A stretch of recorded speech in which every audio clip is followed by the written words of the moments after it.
So, someone in the BMX Nerd Network asked a kind of important question. He said, how can you stop your BMX tires from going flat? Apparently, this is his second flat tire in a consecutive day, and he's getting a little frustrated. And it seems like a silly question, but honestly, it's really important. I remember the struggles of getting a flat tire and like being out riding street, having a flat tire, coming home, fixing my tire, putting a new tube in it, pumping it up, riding, and then it going flat again. And I was like, what is going on? This is so frustrating. And so today we're going to be talking about how to prevent flat tires. The reality is flat tires absolutely suck. Now, there's reasons that they suck. You might have to walk home. If you're out and about, you're riding, you get a flat tire, you might have to walk home. You might have to spend money and buy a new tube. Sometimes these tubes at Walmart, like even cheap Walmart tubes, cost about $5. And if you're doing that multiple times a week, it gets really expensive really quickly. Taking the bike apart to replace the tube is super annoying. It could also ruin the tire or the rim if you ride it on a flat tire. It can mess the whole thing up, and then you're going to be spending more than just the $5 for a new tube. All of those things are super annoying, but what's even more annoying is two flat tires in a row. Like I said, that time I was riding, got a flat tire, I walked my bike home, I changed the tube, and then it went flat like right away. I just wasted $5 on another tube. So frustrating. So frustrating, and I don't want that to happen to you. So we're going to break down how to fix your flat tire, not the technical side, but how to find the flat, how to prevent it from going flat, what's going on, and then I'll give you 3 tips at the end that will help you keep it from going flat later on. Okay, so common causes of a flat include something puncturing the tire. It's a very obvious one, and this is honestly the most common issue. Something punctures the tire, and then that punctures the tube, and then the tube goes flat. It's common sense. Sometimes the tire is sat for a very long time, causing air to leak out. So over time, tires lose air. And that's important to know. If you're like, oh my God, I have a flat tire, I need to change the tube, and your bike's just sat for a couple years, okay, you probably just need to put air in it. You're probably going to be fine without a new tube if the tires are low. Okay, the next thing that it could be is a broken valve stem. If you hear it hissing out from where your valve stem is, there's probably a broken valve stem or a big leak and then the air is coming out of there. But this is a common one if you install your valve stem incorrectly. A lot of people, you might see their valve stem, instead of looking like this, it looks like this. Your valve stem's 10 times more likely to break if it's installed like this.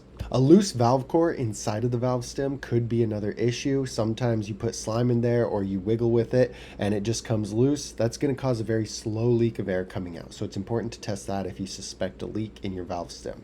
If you over tighten your spoke or you have a bad rim strip, this can puncture the inside of the tube, not the outside of the tube, and this could be a common issue. For me, it's a common issue on my bike that has a completely messed up rim. That rim is really untrue. Some spokes are over tight, some spokes are under tight, and it's messed up. Okay, and this punctures my tubes quite a bit because I can't fix it. I don't have new spokes to fix it. So when your tire's flat, what do you do? First, you're going to change or you're going to patch the tube. I recommend just replacing the tube. I feel like if you have the money for a new tube, by the time you pull your tube out, fiddle around with the patches, put a new patch on, put your tube back in, you could have just put a new tube in and been totally fine. Patches to me are very time consuming and very frustrating. Now, the only reason you'd use a patch is if you just don't want to spend the money. If you don't have money laying around or you're a little frugal, you don't want to buy a new tube, patches are a good option, but I would say just replace the damn tube, okay? After you change it, you need to find the culprit. You need to find what caused it to go flat in the first place. If you don't find it, then you're going to have the same issue that I'm having and that guy in the Discord is having, where you go out, you put a new tube in, and then it goes flat again. The reason for that happening is because you replaced the tube, but you didn't actually find what caused the flat. And that's very important to understand. The next thing you need to do is fix the issue. Once you find the culprit, fix that issue, okay? And then you're going to ride the new tube. It's pretty simple. So here's how you find the culprit. Here's how you find the issue. You've got to pull the tube out. Take the tube out of the tire, take it out, and then put some air in it. When you air it up, air is going to leak out through the hole. It's a very common thing. And typically you can just look closely at the tube. If you still can't find it by looking closely, like the tube went flat for a reason. So there's going to be a leak somewhere. Make sure it's aired up, look really closely at the tube, and if that still doesn't work, then rub it down with some soapy water. The air is going to push bubbles up, and then you're going to be able to find it that way. Now, A hole on the outside of the tube. If you hold your tube like this, if the air is on the outside, like going that way, that is going to be a puncture from the tire. So if the hole that you find is on the top area there, you know that you need to look at the tire for the culprit. If the hole is on the inside, pointing down or towards the center, it's going to be from the rim, a spoke, rim strip malfunction, something like that. So if you find a hole at the top, you're going to look at the tire. If you find a hole at the bottom, you're going to look at the rim strip. So here's what we're doing when we're looking through the tire. We're going to run our fingers through the inside of the tire. Just like the picture here, run your fingers. I go this way and I just rub my fingers out, starting at the middle, all the way around the tire. If something pokes me, stabs me, or hurts me, I know that I have a thorn right there, and then I'm gonna turn it inside out and I'm gonna start looking for it. Okay, so you want to rub your fingers all around the inside of the tire. There is a chance that you won't find anything, and this is going to be because whatever punctured your tire fell out. Let's say you have a sticker that goes through your tire, pokes a hole in it, but you keep riding, the sticker gets hit on the ground and falls off. Okay, or your tire rolls over it, breaks it off, it falls off. Okay, so you might have a puncture, but you might not be able to find the culprit, and that's fine. If you've double, triple checked your tire and you know that there's nothing in there poking your tube, you can install your new tube. Just assume it fell out. You're not going to have that issue again. But if you don't even look and there's still a sticker in there, then it's going to happen again. Okay, so it's really important to double and triple check the tire. Make sure there's no stickers. Make sure there's no broken glass stuck in there. And if you do find anything, remove it.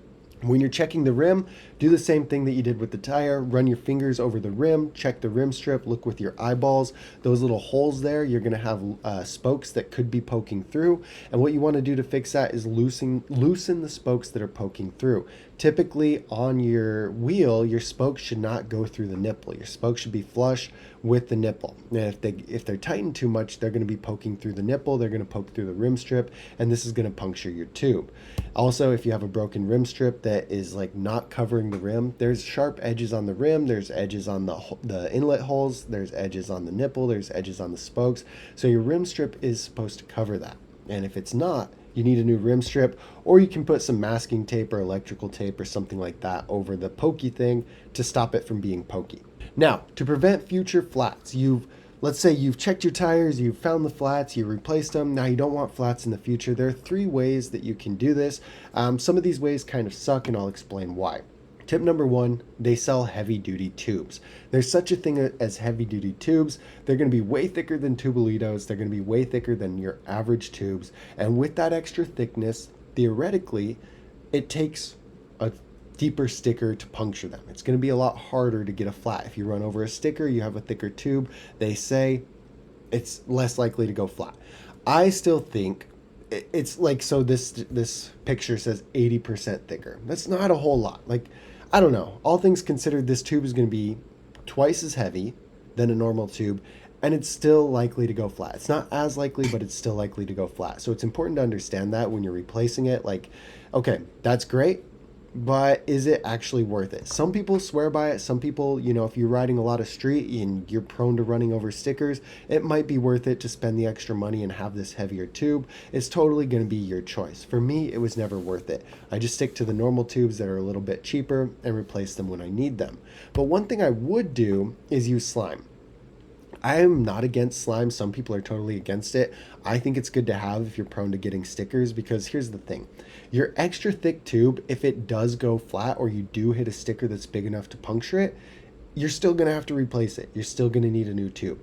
If you run a lighter tube, a cheaper tube, and put a little bit of slime in it, you can go multiple stickers before you need to replace that tube. So that $8 bottle of slime plus a normal $5 tube is going to get you, say, 3 or 4 heavy-duty tubes without slime. And now, to be fair, slime does add extra weight to your tubes, and it's not the best thing, but in my experience, in my opinion, slime is one of the better options for preventing flats. Just make sure that you put enough in there.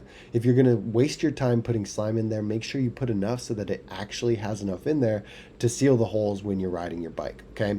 The third thing you can do is change your riding environment. Traditionally, or typically, riding skate parks is going to cause a lot less flats because there's less stickers around. If you're riding a lot of street or you're riding a lot of dirt, there's going to be stickers, there's going to be glass, there's going to be people, there's going to be random stuff all over the streets, okay? And so running those over is a possibility. When you're riding skate parks, typically, they're a lot cleaner, there's less stickers, and you're less likely to get a flat. Okay, so this one's like, just, use common sense. If you ride something, or you ride an area that has a lot of stickers, maybe you want to get a thicker tube, add some slime, put some extra tubes in your backpack. And if you're prone to riding skate parks, then you're going to be less likely to get flats and less likely to run over stickers and glass and things like that. Unless you're riding in Albuquerque. If you're riding in Albuquerque, you're going to get glass no matter where you're at. That place is crazy. Anyway, that's what you can do to prevent flat tires. That's what you need to do. This link up here is going to take you to the best deal on tubes that I could find, and then you can watch this video of the best top 11 BMX bikes this year. Check that out when you're done, and we'll see you guys in the next video.